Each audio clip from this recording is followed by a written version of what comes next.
Hi, this week on the Heroes, Villains, and Sidekicks Show, we'll be exploring the origin of our first sidekick, Wally West, the Kid Flash. Now, I know some of you might be saying, Wally's not a sidekick, he's the Flash. True, but he started as a sidekick to his mentor, Barry Allen, so I'm sticking to that. And that's what we'll be doing on the Heroes, Villains, and Sidekicks Show. We'll be learning and talking about the origins and backstories of heroes and villains throughout the comic book universe and pop culture. Now, we're going to look at popular characters, but we're also going to look at obscure characters you may have never heard of, but I think you'll really dig. Now, full disclosure here, the Flash is one of my favorite characters, and I'm not talking about Barry Allen. Now, don't get me wrong, Barry's awesome, love Barry, but I really started to ramp up my collecting right around, Crisis on Infinite Earths. So I didn't read a lot of Barry. I read some. A friend of mine, Tom, he loved the Flash, so I did read quite a few Flashes with Barry Allen. But I was used I was not used to Barry. I was ready for something new. So when Wally went ahead and picked up the mantle of the Flash and stopped being Kid Flash, that was really interesting to me because I was reading Titans and I knew about the Kid Flash. So to see Wally step up and take this role was huge. So for a huge part of my life, Wally West was the Flash. It's sort of like Doctor Who. You can pretty much closely guess someone's age by who their favorite doctor is. By the way, mine is Tom Baker. So I grew up with Wally West as the Flash, and it's hard for me sometimes to think of Barry Allen as the Flash, even though I know he was the Flash for most people just a little bit older than me. My friend Tom, he's only 3 years older than me. The Flash to him is Barry Allen, and it always will be. So now that we've gotten that out of the way, let's get into the actual origin of Wally West, Kid Flash, and then Flash. The character of Wally West was created for DC Comics and first appeared in The Flash issue 110 in 1959. He was created by John Broome and Carmine Infantino. Now, if Wally's last name sounds familiar, it's because he's the nephew of Iris West, Barry Allen's girlfriend and future wife. Now, I'd love to be able to tell you about this amazing origin story of Wally's, but I can't, and here's why. It's almost exactly how Barry got his powers. This is the Silver Age, so they didn't really stretch these things too much. So Wally is visiting Central City, and Barry takes him to visit the lab where he works. When, guess what? Yes, you got it, a lightning bolt strikes him as he is showered by volatile chemicals. They're always volatile chemicals. And voila, a new speedster is born. With the help and tutelage of Barry, the new speedster became a crime fighter like his future Uncle Barry. And here's something I didn't know, or maybe I didn't likely remember.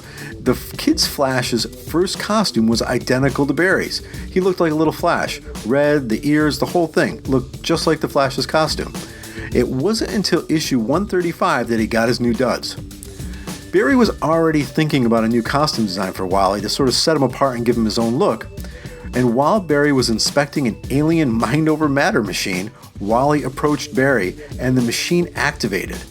And Wally's suit changed into the new suit Barry had been thinking about. Get it? Mind over matter. He was thinking about it. It went through him, read his mind, and converted Wally's suit to this new suit. And I have always loved the Kid Flash's suit. The yellow and red, it's really simple, but yeah, it's flashy. Now, here's a funny Silver Age detail. Wally has red hair. He has a shock of red hair.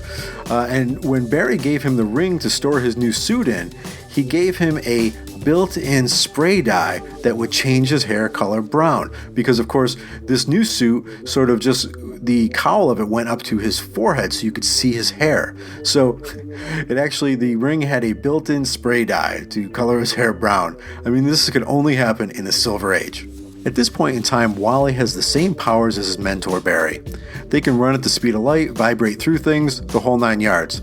They have a protective aura around them, so that while they're running at Mach 5, let's say, a bug doesn't hit them in the forehead and blow their brains out. Now, Wally starts to spread his wings and begins to develop friendship with other heroes in the DC Universe. This was a time when there were a lot of kids out there in the DCU. There was Aqualad, there was Robin, Raven, a lot of them out there.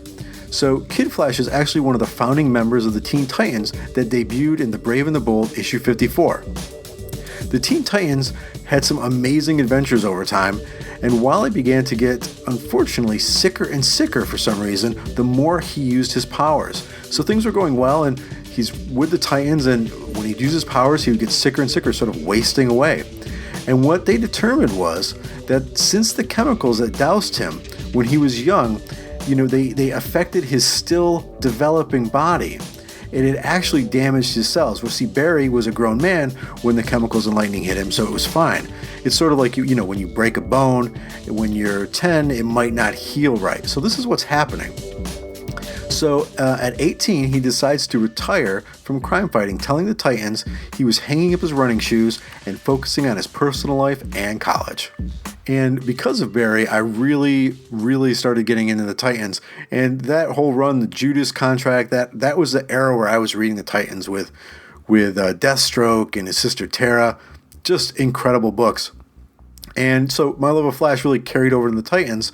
And, I kind of want to go back over. I'm actually thinking of doing a series, sort of the origin backstories of whole teams. So we won't focus on, one character. We'll focus on what the team has done. So, something about the Teen Titans or the Sinister Six, that kind of thing. I mean, if you'd like to hear something like that, leave a comment over at the site on the episodes page, this episode, so that I know you might like to hear that. Okay, so what gets Wally to come out of retirement? What it was DC's imprint-changing event, Crisis on Infinite Earth, where Wally decides he has to come out of retirement to aid his mentor. This is a, universe-shattering thing that's happening, and he needs to step up. Unfortunately, when he arrives on the battlefield, he finds Barry's ring and costume. Now, Barry has just died to save the multiverse. It's some amazing panels where he's running and wasting away. It's pretty incredible. And it was pretty big back then because this was a major character that they just killed off. Now, in the battle with the Anti-Monitor, one of the, the big baddie of the Crisis, Wally decides he's going to start fighting. And when he does, he's struck by a blast of antimatter energy from the Anti-Monitor. Now, this has good and bad results. Unfortunately, what it ends up doing is it reduces Wally's speed, so he can only run at the speed of sound. This is pretty fast, but not as fast as he used to be able to run. But on the upside, that wasting away disease that plagued him has been cured, so now he can use his powers with no ill effects.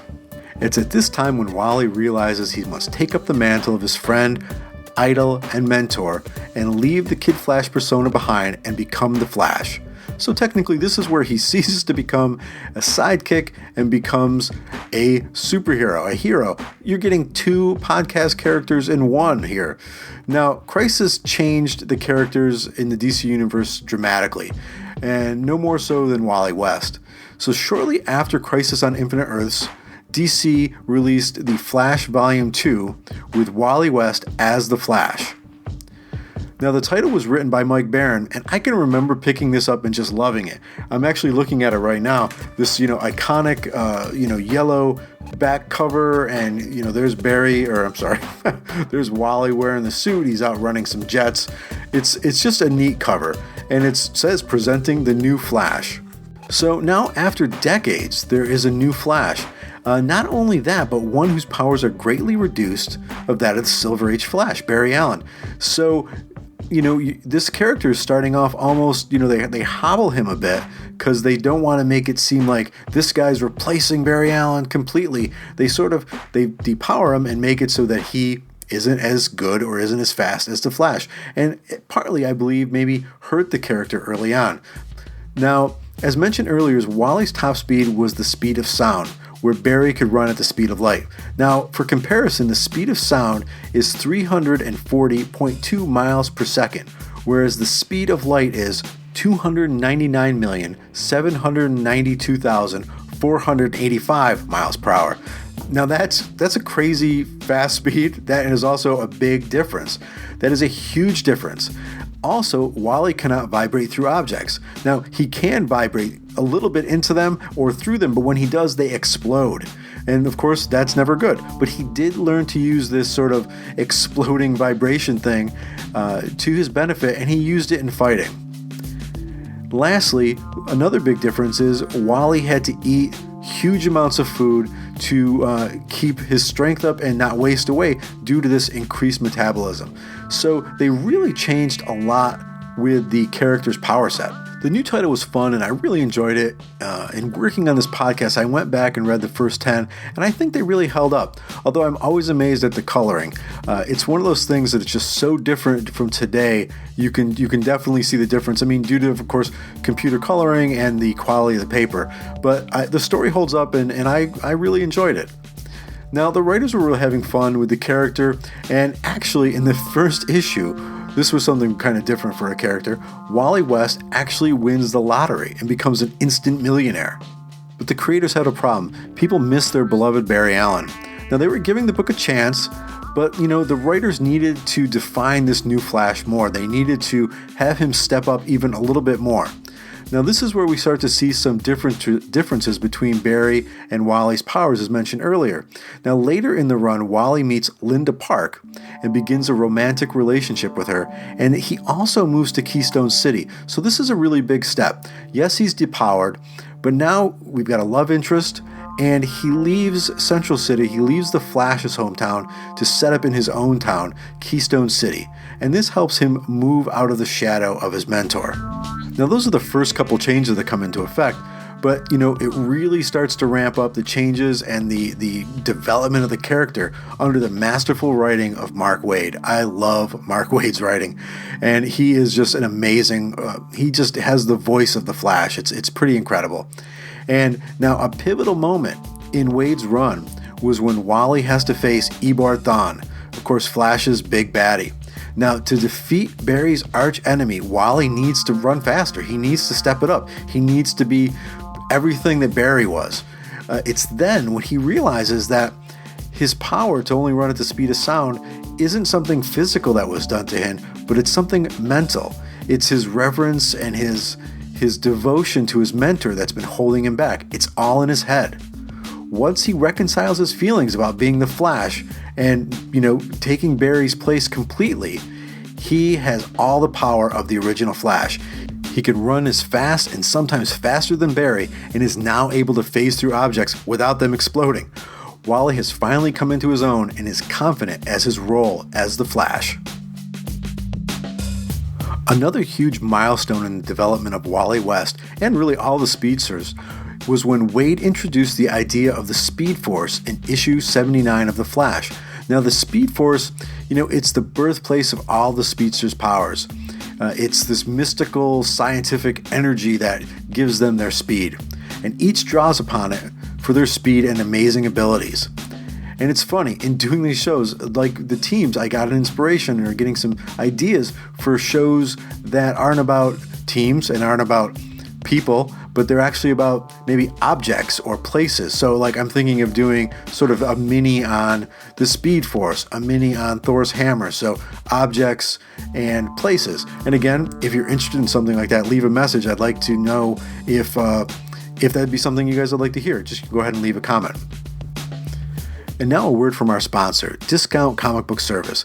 All books 40, 50 to 75% off. Incredible deals.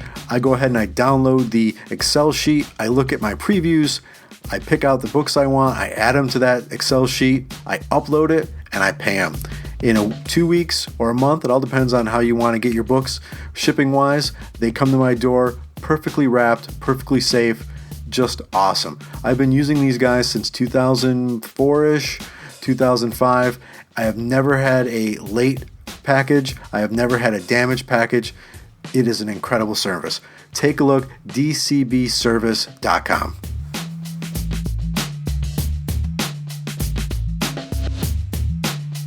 Now back to Wally West. So now Wally has all the powers of his mentor and things are going well between him and Linda. Well, when that happens, it's time for the story to get messed up a bit. What's the fun of that, right? Everything's happily ever after. So enter Eobard Thawne once more. Now he'll have obviously come back and back and back, but this time he comes back and he attacks Linda.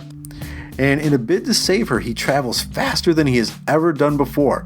He is frantic to make sure she is going to be safe.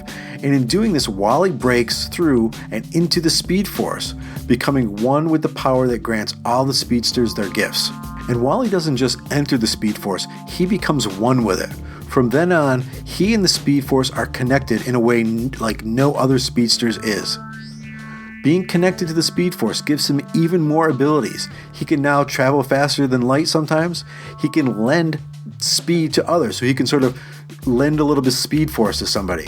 He heals even faster. And he can also steal speed or momentum, sort of kinetic energy, from objects.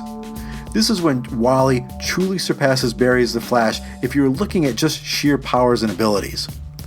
Now, he has abilities that no other speedster can manifest, and one of them that's pretty cool is that he can actually create a suit out of the Speed Force, and it sort of actually just adheres around him. And it's pretty neat because I always thought it would be a real pain to have to change your clothes. I mean, think of it. You've got to keep the suit on underneath. You've got where do you put your clothes? I mean, Spider-Man makes that little web package and sort of sticks it somewhere. No, he doesn't. He just has a special suit that, of course, changes and phases. But that's another character. So let's get away from Spider-Man. Although we do have to have something on Spider-Man. Although at this point, I'm assuming everyone out there knows how Spider-Man got his powers. Again, let's go back to Barry Allen. And Wally, of course, has a series of adventures with this new sort of power set. And DC decides, unfortunately, it's time, or fortunately, I guess it all depends, to bring back Barry Allen. Now, the Jeff Johns, the incredible writer and the force behind the latest DC relaunch, Rebirth, loves all things Silver Age. He loves all the sort of classic things, and he wants to bring Flash back into the DC universe. So during Infinite Crisis, Wally and his family, actually they're sort of done with it here. They don't want to deal with this anymore. They leave the DCU proper and travel to another dimension and to live the simple life. They're done with all this heroing. Now at this point, Bart Allen becomes the new Flash. Now we haven't talked about Bart much, and he'll be on another cast, I'm sure, but he's a speedster that's related to Barry and Iris, and it was in various team-ups including Young Justice, and he appeared in The Flash from here and there. Now, unfortunately, fans did not appreciate the change in this title, and the title was renamed Flash, the Fastest Man Alive, but it did not last long, and they actually killed Bart off in the final issue. I remember reading these, and I don't know if it was the creative team. I don't know if it was just because I was like, where's my Flash? But the stories, I didn't click with them. And to me, they didn't work. And of course, in killing him off, they need a new Flash. And they bring Wally back to find his killer. Also at this time, DC has brought back Barry Allen through the Flash Rebirth series, which is incredible. And I'll leave some links to these things in the show notes if you want to pick them up. Now we have two Flashes, we have two speedsters, and we not only just two speedsters, but two characters calling themselves the Flash. And I remember thinking, they're going to either have to give Wally a new name or kill him or depower him, and I was just worried about what they were planning. Now, I would have never have dreamed up what they actually did to poor Wally. Now, when they relaunched their titles with the new 52 line, he just wasn't there. Now, there was a Wally West, but it wasn't the Wally West we knew. The actual Wally West that we had known and that we have read for years and years and years, that was a part of the Teen Titans, that was the Kid Flash that grew up with Barry. He just wasn't like on another adventure somewhere. He was written completely out of existence. He never existed. This was really strange. It was really bizarre. People were wondering, when is Wally coming back? When is he coming back? And it was really strange. People have different opinions about the new 52 line. One of the things that bothered me the most was the way they just wiped Wally out of existence. And I'm happy to say that the powers that be must have listened to Jeff Johns, and they decided to ditch the new 52 and do another relaunch, or as it's known, a rebirth. Now in Rebirth, we finally found out where Wally has been, and we find out that he's been trapped in the Speed Force for 10 years by a powerful and mysterious force. What has caused this? What has locked him away? Now, using his connection, first he tries to connect with Linda to try to get out of the Speed Force because he is starting to dissipate. He is not going to make it much longer trapped in the Speed Force.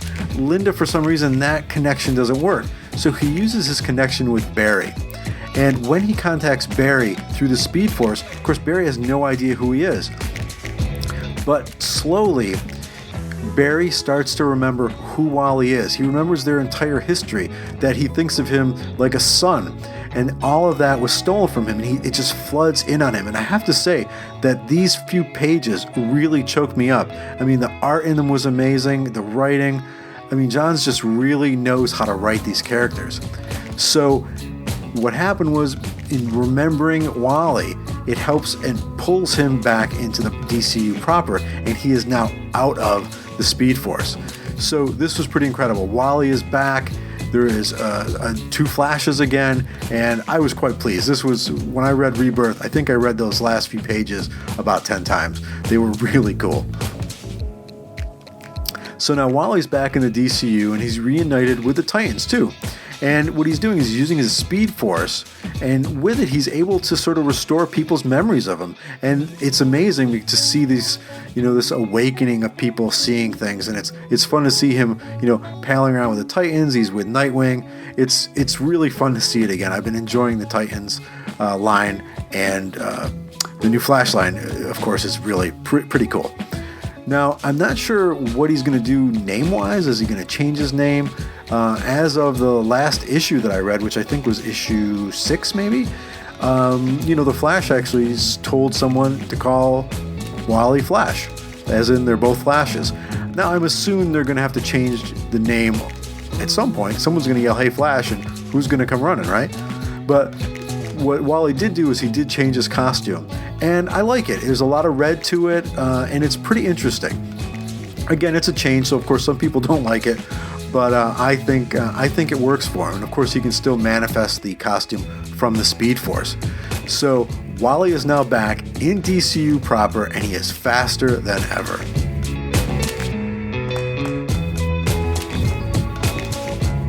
This, like the last podcast, was really fun for me. They're all fun for me. I love The Flash. I love looking through these old episodes or these old issues and reading them. It's really fun when I have the issues and I can go through them. I read through Wade's line where we discovered the Speed Force, and it's so amazing because I'm looking at the book right now. This was back in August of 93 that Wade created the Speed Force. That's a long time. We think of it as just something that's there now in the DCU, but it wasn't there until 93, which I don't think of as a long time ago, but I guess technically is. So this was a really fun cast, and I want to thank you for listening. I also wanted everyone to know that I'm working on a video that shows how I put an episode together. It's not super technical, but it's going to start with me showing how I research the character, and then sort of go through the whole process where I write the script, I format the script, I record the cast in iTunes, upload it to Libsyn, that's who I use as a provider, and how I create the episode post on my site. So I'm going to sort of go through all those. They're not super technical, but it sort of walks you through the process. Now, I'm not sure when I'm going to be done with this, but I'm sort of shooting for the middle of November, but I'll be sure to let you know when it's a little closer, and it'll be on the site, Heroes, Villains, and Sidekicks.com. Well, I want to thank you for listening to this week's episode of the Heroes, Villains, and Sidekicks Show. Our theme music is by Broke for Free, and you can find links to other music from the show on our website, Heroes, Villains, and Sidekicks.com. There you can listen to the show, or better yet, head over to iTunes and subscribe and leave a review. Now, I know you guys are listening out there, and if you have a minute, head over and subscribe and leave a review. If you do, I'd love to be able to say your name on the air, read part of the review, and just get some reviews in there. They really sort of help with ranking and just for me knowing, what your thoughts are out there. You can leave a comment on the site, but the iTunes reviews really help. So if you got a second, get over there and leave me a little review. And if you have any recommendations or questions about who you'd like to see me sort of cover on the next cast, go ahead to the site. On the homepage, I've got a little field, a little sort of message area in the middle of the page where you can send me an email with the character that you'd like to hear me cover. So again, I want to thank you for listening to the cast, and we'll be back next week with more. Take care.